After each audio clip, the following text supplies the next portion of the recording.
Hello friends, good evening. Welcome to my channel Ankush Agarwal share market. बात करेंगे RBI की monetary policy committee का जो आउटकम निकला।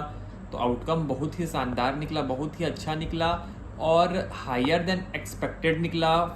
From a trader point of view, from a share market point of view, from investor point of view, तो पूरा market आज cherish किया। निफ्टी 1% चढ़ा, बैंक निफ्टी 1.5% चढ़ा और knew all time fresh high बना दिया। लेकिन इसमें देखने वाली बात यह होती है कि मार्केट क्या चीज़ प्राइस इन किया है और क्या चीज़ प्राइस इन नहीं किया है। तो for example market price in किया था 2.25% रेट कट और रेट कट हो गया 0.5%।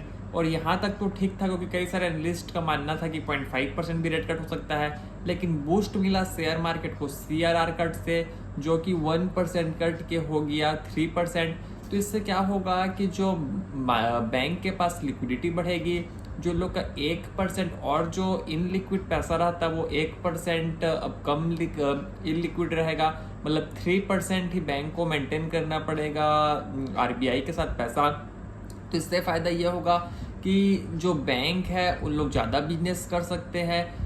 तो इसलिए बैंकिंग शेयरों में बहुत ताबड़तोड़ तेजी रही, निफ्टी भी उसके पीछे पीछे भागने लगा। तो ऑल फ्रंट में देखा जाए तो अच्छा था। और सबसे बढ़िया बात यह था कि जो इन लोग का आरबीआई वालों का जो स्टांस था वो एकोमोडेटिव से होकर न्यूट्रल हो गया। मतलब कहने का मतलब ये है कि आगे जरूरत पड़ेगी तो ही रेट कट करेंगे, कोई ज़रूरत नहीं है तो नहीं करेंगे। मतलब जैसा रहेगा स्थिति वैसा करेंगे। तो सब चीज़ में अच्छा रहा। और क्रेडिट कार्ड में भी उन्होंने बोला क्रेडिट कार्ड का जो प्रॉब्लम था कि जो अनसेक्योर्ड लोन में प्रॉब्लम था वो भी सब सुधर गया है। इंडसइंड बैंक के बारे में बोला कि जो वहाँ प्रॉब्लम था वो वन टाइम प्रॉब्लम था, वो भी स्क्वायर ऑफ हो गया, वो भी सब सही हो गया, कोई प्रॉब्लम नहीं है। तो कुल कहानी धमाकेदार पॉलिसी रही और धमाकेदार रैली मार्केट में भी रही। लेकिन अब बात करेंगे यूएस के मार्केट की। तो यूएस के मार्केट में कल रात लड़ाई झगड़ा हो गया लोग का, एलन मस्क और डोनाल्ड ट्रंप का। एलन मस्क बोले डोनाल्ड ट्रंप को कुछ बोले डोनाल्ड ट्रंप। तो इतना बाती हो गया कि एलन मस्क बोले भाई मेरे चलते तुम प्रेसिडेंट बने हो, ज़्यादा उछलो मत।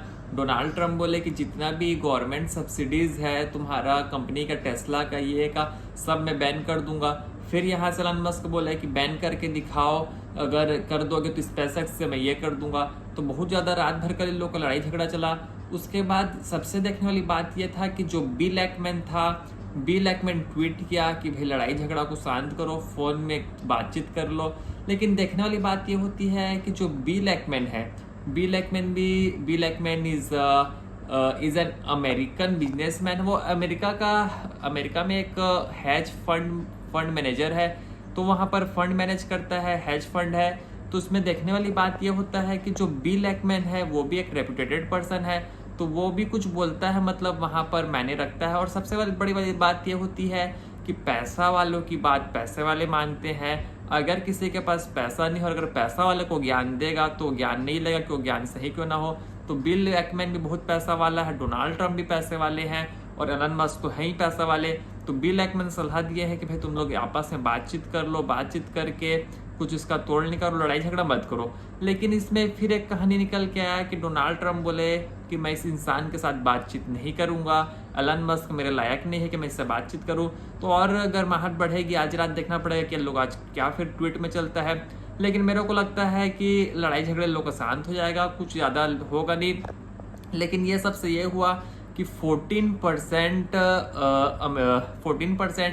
टेस्ला का शेयर क्रैश हो गया। और कितना बोलते हैं 12 लाख करोड़ की कितना एक दिन में साफ हो गया मार्केट कैप। लेकिन अगर इसमें देखा जाए तो एलन मस्क को क्या फ़र्क पड़ेगा, एलन मस्क के पास तो इतना पैसा है। फ़र्क उनको पड़ेगा जो इंडिविजुअल रिटेल इन्वेस्टर हैं, जो कि उसमें पैसा लगा रखे हैं, कोई 2 लाख, 5 लाख, 10 लाख, 1 करोड़, उनको फ़र्क पड़ेगा। तो देखते हैं क्या होता है। लेकिन लड़ाई झगड़ा तो शांत हो जाएगा। और अगर फिर अगेन बात करें हमारे मार्केट की, तो हमारे मार्केट में तो देखने वाली बात यही है कि अभी तो 2 दिन, मेरे को लगता है 2 दिन रहेगा ज़्यादा से ज़्यादा। जो हैंग ओवर है कि ओवर हैंग है, जो भी बोले, तो हैंग ओवर है कि ओवर हैंग है, 2 दिन रहेगा आरबीआई का। उसके बाद मार्केट फिर अपना नया सोचेगा। इसलिए सोचेगा क्योंकि अगर आरबीआई रेट कट करती जाएगी और अगर यूएस का जो एमपीसी है, जेरोम पावेल है जो हेड वहाँ के, अगर वहाँ के रेट कट नहीं करेंगे तो रेट कट यहाँ ज़्यादा होगा, वहाँ रेट कट नहीं होगा, तो उससे रूपी फॉल हो जाएगा। और रूपी फॉल हो जाएगा अगेंस्ट डॉलर तो भी बहुत बड़ी प्रॉब्लम है, ट्रेड में प्रॉब्लम जाएगी। तो यह सब देखने वाली बात होती है। और एक चीज़ और सामने में आ रही है कि जो पूरा वर्ल्ड में जो टैरिफ लग रहा है, टैरिफ लगने से ये हो जाएगा कि जो इन्फ्लेशन है वो इन्फ्लेशन 3% में आके रुकेगा, और 3% में आके रुकेगा मतलब 3% is the new 2% for the world. तो ये सब देखने वाली बात होती है। लेकिन अगर आज की बात करें ट्रेडिंग की, आज का बात करें मार्केट का, तो मार्केट का तो बूम बैंक दिन था, बहुत भयंकर तेजी हुई और हर सेक्टोरल इंडाइसेस में ग्रीन रहा। और जो आईटी थे, फाइनेंशियल्स थे, रियल्टी थे, एनबीएफसी थे, बैंकिंग थे, ऑटो थे, सब में तेजी रही। तो मेरे को लगता है कि 2-3 फॉलोअप बाइंग जरूर रहेगी, लेकिन देखते हैं 2 दिन के बाद क्या होता है। यहीं तक रखते हैं, आपसे कल फिर मुलाकात होगी, तब तक ले थैंक यू।